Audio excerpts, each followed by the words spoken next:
श्री राम नमस्कार। आज 7 दिसंबर 2023 एक नए कहानी के साथ आपके सामने आया हूँ। ज़िंदगी में इंसान को जितना भी सुख प्राप्त हो वो खुश रहता ही नहीं है। एक आदमी था, उसका अच्छा व्यवसाय था, घर अच्छा था, नौकर चाकर थे, गाड़ी था, बीवी थी, बच्चे थे, लेकिन सुखी नहीं था। जो बाबा के पास वो जाता था, जिनको मानता था, जैसे हर एक इंसान के कोई गुरु रहते हैं जो मार्गदर्शन करते हैं, वैसे जिनके पास वो जाता था उनके पास गया और वो गुरुजी को बोला कि गुरुजी मेरा सब कुछ सही चल रहा है, लेकिन मैं खुश हूँ, लेकिन इतना खुश नहीं हूँ जितना चाहता हूँ। तो गुरुजी बोले कि भाई तुमको समस्या क्या है, केवल इतनी ही है? तो बोला हाँ, मैं वापस कहता हूँ कि मैं सुखी हूँ, लेकिन ज़्यादा सुखी नहीं हूँ। तो गुरुजी बोलते कि भाई तुम्हारा सवाल का जवाब तो मैं कल सुबह ही तुमको दे पाऊँगा।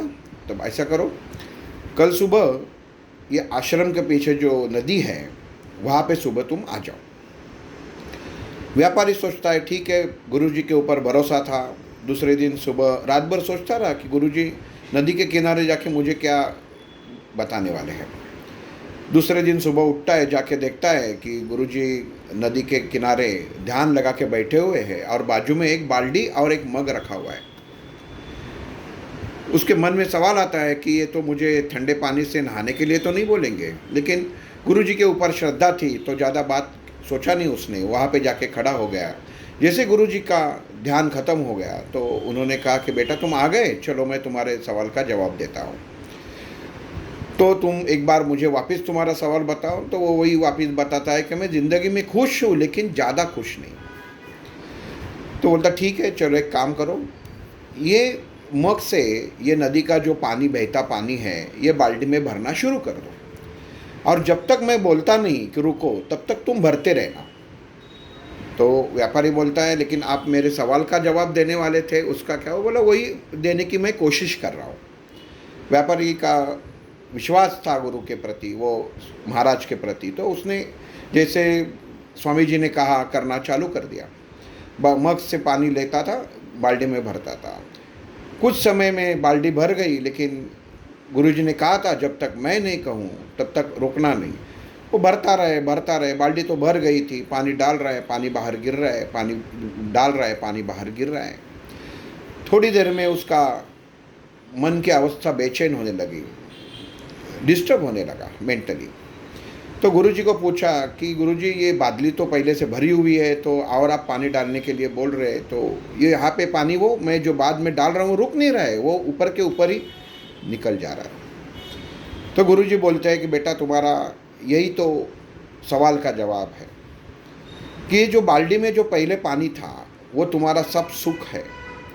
जो तुम्हारे पास है ये तुम्हारा ज्ञान है, जो तुम्हारे पास पहले से भरा हुआ है, और ये जो बाल्टी है वो तुम्हारा मन है, और ये जो पानी है वो तुमको मिलने वाली संपत्ति और ज्ञान संपत्ति, दोनों संपत्तियां है जो तुमको पहले से मिल चुकी है, लेकिन तुम उसमें संतुष्ट नहीं हो। और देखो अभी ये नदी का पानी उसमें तुम मिलाओगे तो ऊपर के ऊपर वो बहा रहा है। इसका मतलब ये है कि जब तक तुम पहला ज्ञान, पहला तुम्हारे पास जो पैसा लगता है, जो धन है, वो गरीबों में, मंदिरों में ध्यान धर्म करोगे नहीं, बांटोगे नहीं, तुम्हारे पास जो ज्ञान है वो दूसरे को तुम बताओगे नहीं, तब तक ये जैसे बाल्टी में पानी खाली नहीं होगा, तैसे तुम्हारे मन से विचार और कोई भी धन जो तुम्हारे पास अभी जमा हुआ है वो खाली नहीं होगा।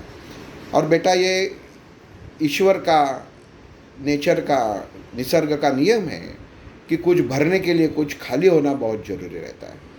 तो बेटा ज़िंदगी में देना सीखो, पहले देने की कोशिश करो। जैसे देते जाओगे तो नई चीज़, जैसे तुमने ये बाल्टी किसी को पहले से ही पानी भरे बिना किसी पौधों को डाली, तभी तुम नदी का वो बहता हुआ ताज़ा पानी इसके अंदर भर सकते हो। वैसी ही ज़िंदगी है। अगर तुम्हारे पास पैसा संपत्ति है तो इतनी साथ में रखो कि जितना तुमको ज़रूरत है, बाकी तुम दान धर्म में दे दो।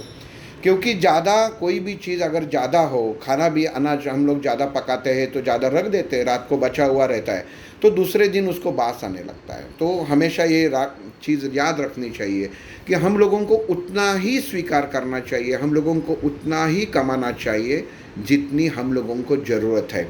अगर ज़रूरत से ज़्यादा आप कमाओगे तो भगवान का ये न्याय है, जो ऊपर बाद में कमाओगे वो आपके पास रहेगा नहीं। यही आज की कहानी था। श्री राम।